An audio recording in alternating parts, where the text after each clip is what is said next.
guys, you're looking at my newly built Alienware Area51 R2. As you can see, it has all brand new hardware in it. The motherboard you're looking at is MSI Z790 carbon Wi-Fi. The CPU is going to be an i9-13900K, and the RAM you're looking at there is ×4 16 gigabyte sticks for a total of 64 gigs of RAM, and they are the G-Skill RAM. Also have the MSI RTX 4080. This one is their plain Jane, but it's the overclocked. There's no RGB for it. I really wasn't planning to go RGB, but it worked out where I ended up with a lot of RGB. Because as you can see, for the fans, these are Lian 120s.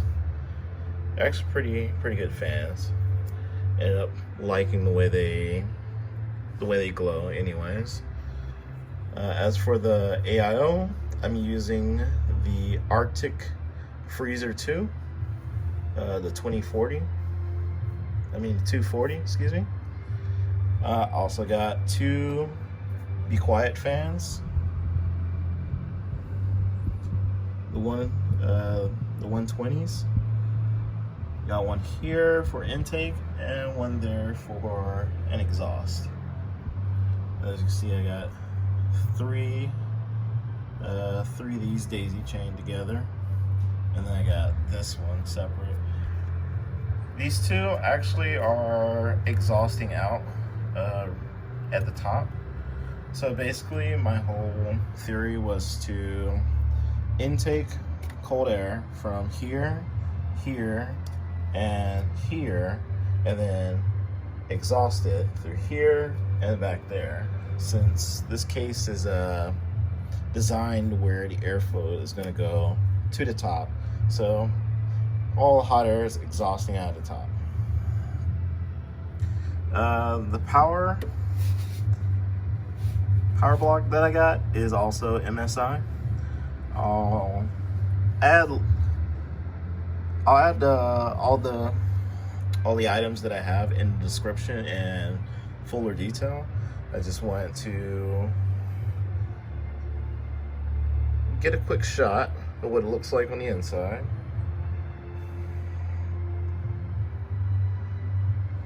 So if you guys have Alienware,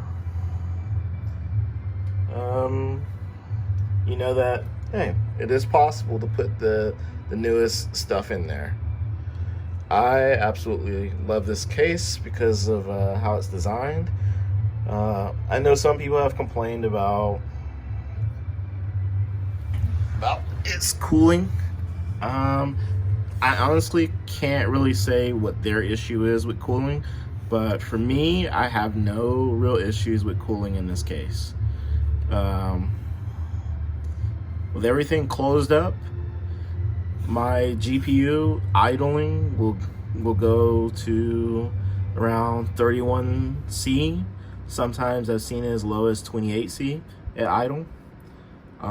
Whenever I am doing some stressful gaming for it, it'll go up to 60C, and that's about it. I think some people just did not adjust their fan curves. So that's one thing that people will miss whenever they're building a PC, is that they forget to adjust the fan curves. So if you got third-party fans like these Lian, make sure you adjust the fan curves. If you got these fans for Be Quiet, I have these going to the motherboard. Make sure you adjust the system fans. Also, you can adjust the fan curves usually on most of your GPUs. And this GPU, I adjusted fan curve on it as well, and like I said, I don't really have any problems with cooling. Now, when it comes to the i9 processor, currently there is nothing that I know of in existence that will not make this thing go to 100C. If you're doing any kind of overclocking, you will hit 100C. The only difference that it will make with different types of cooling is what your clock rate is going to be. For me, the highest I've gotten this clock rate is 5.8, almost 5.9 gigahertz. I settled it down to around 5.6 gigahertz. For me, that's all I need. The rest is kind of just extra, really unnecessary. There's nothing out there that really needs such high clock rates for computing power. But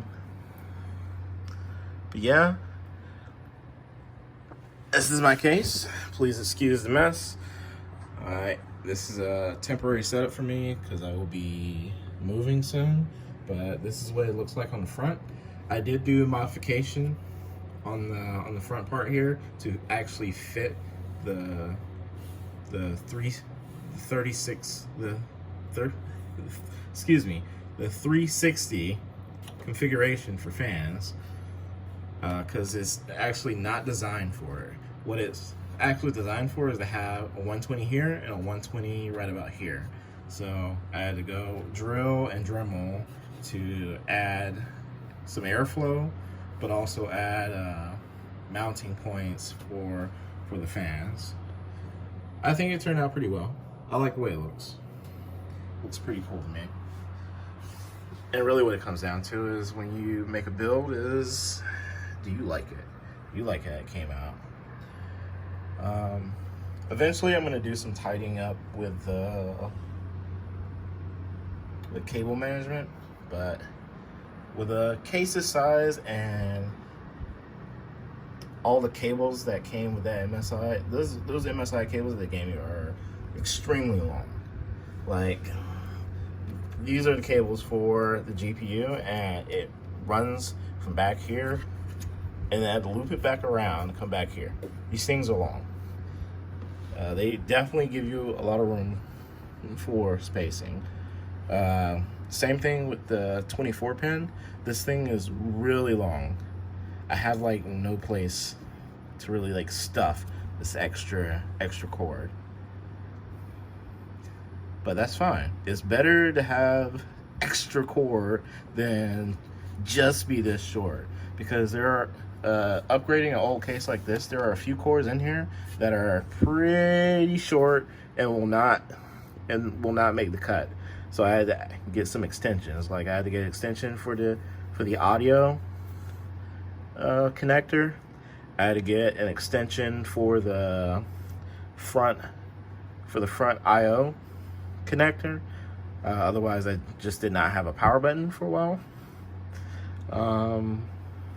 Yeah, there's about 3 extenders I had to put in here, which you can see that red cord, because I couldn't find any in black, so I just bought it.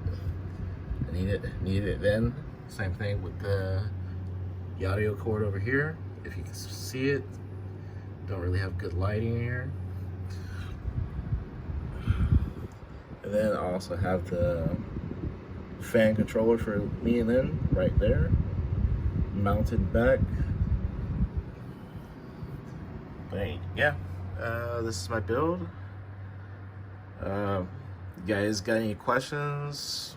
Shoot them down in the comments, let me know. And I'll answer what I can for you. But I love this build. I like it. I like the case. Again, older case, so be prepared for buying extra cores or converting cores, like Molex connectors. It has the old Molex connectors, so you have to get a converter to convert it to the new ones. There's little minor things here and there, but as far as like space, you can see I got the 4080 and I have so much room. I was worried that I may not been able to fit like a 4090 in here, but this case is massive and there's plenty of room if I ever want to go to a 4090 that I can go to a 4090. Like I got a lot of space right here between here and this fan, and a lot of space between here and the power block. And these Be Quiet fans, like, they move air like a beast. So I'm really glad I actually got 2 of these, because this works out to where it's pushing so much airflow through the case, which is really needed for the 4080 and for this CPU. And as far as like the touch the fan right there. As far as like these fans go, like these do pretty well. They move air pretty well too. I think these, the Be Quiets, move a little more air. I just if you're doing all-in-one, it's better to have fans that have these blocks on the end, so that way it keeps a solid crease for the airflow. Because like these are good, but it has like this kind of like chopped off section, and it makes it great for like switching in and out what kind of like mounts you want to use, whether you want to use the screws or you want to use the little plastic self-tappings. But as far as like airflow, I think these are pretty great. And just with this case, I don't think it basically made me a believer that you don't need 13 million fans to have decent cooling. Like, I can also show it on the statistics that, you know, you don't need crazy cooling for this. All right, as you guys can see, these are the temperatures readings for my computer. As you can see right here, sitting idle at 36C.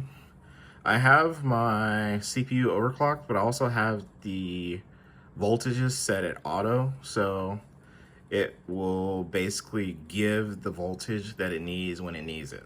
So you'll see my clock rate jump down, but then immediately jump back up.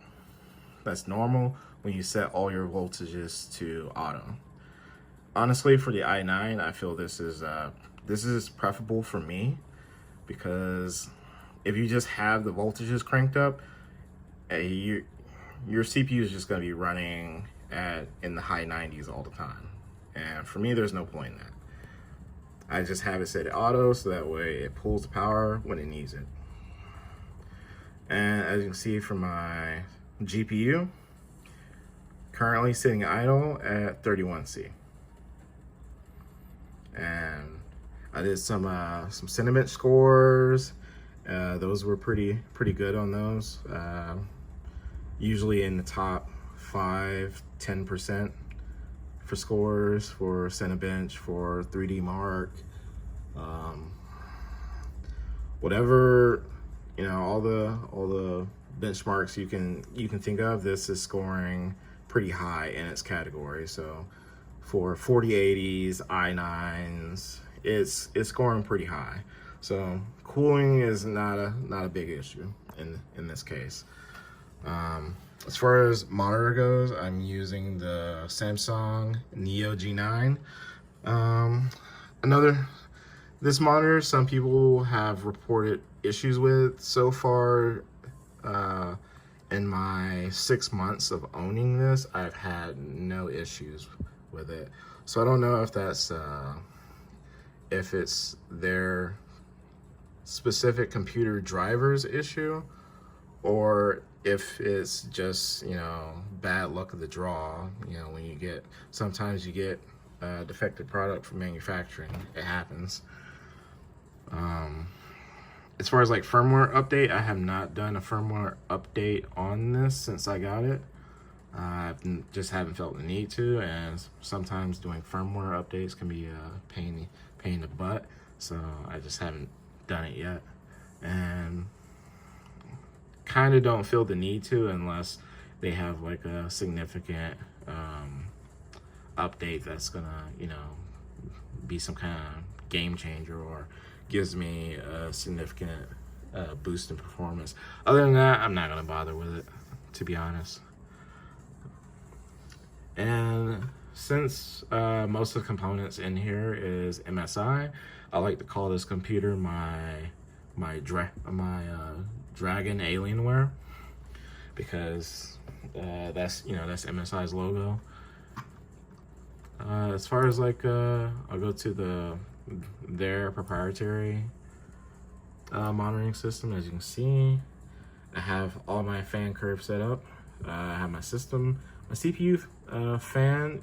Since I kind of didn't have room to plug the CPU fan, well, not the fan, but the pump into the pump, I just plugged into the fan and just maxed the fan all the way up to max RPMs.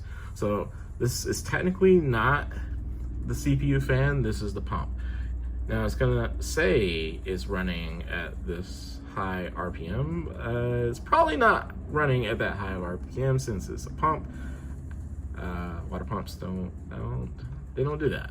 So the information it's getting is, I guess, is probably like an estimate of what, you know, what it would be running if it was maxed out. Let's see, system fan. So I have my system fan set up to where the intake fan is going to push in more air than the exhaust by just a little bit. So once the temperature starts rising in the case, the intake fan is going to bring in way more air than the exhaust, and the reason for that is I just want to keep a somewhat light positive pressure for dusting purposes. As you can see, just coming here to the temperatures right here, as you can see, no problems with cooling sitting here in idle. This is great for a PC like this.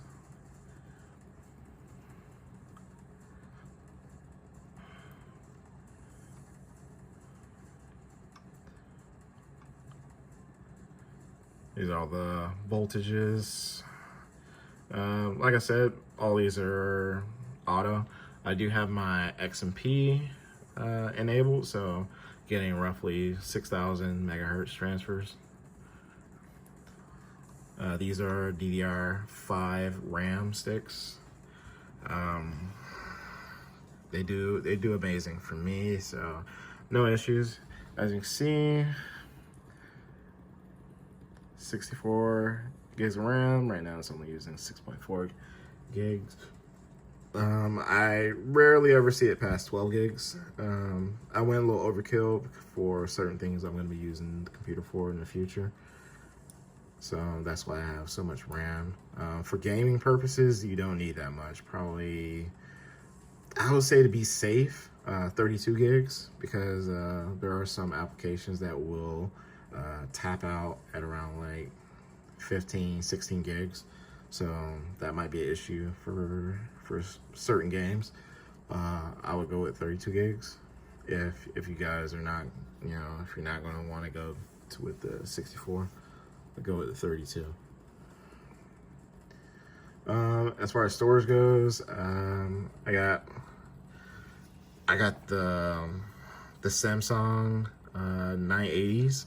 They're not the ones that are having the issues. Mine were manufactured long after the ones that are having the issue, which if you're having those issues, you just need to do a firmware update before it gets bad. As long as you do the firmware update, it'll correct your issue, and your SSDs won't break down and become paperweights. I got a 1 terabyte of those, and then I got a 2 terabyte, and then I also have a Crucial SATA drive, which as you can see, I haven't done anything with it yet, just yet. Yeah, that's pretty much it. I don't have too much else to show. Once I do my move, I'll do a video of the battle station, my PC battle station, the full setup, how I got everything, how I'm gonna set up everything. Right now, this is just a temporary setup until I get moved. But once I moved, I'll post up all the goodies. Thank you for watching. I appreciate it. If you got any suggestions for the build, or if you know of any like anything that's like alien theme or dragon theme that I can use in my battle station setups, hey, please hit me up in the comments. I'm curious to see what's out there. I've been looking at some things, but you know, a lot of misses than hits out there. But yeah, thank you. Y'all have a good one.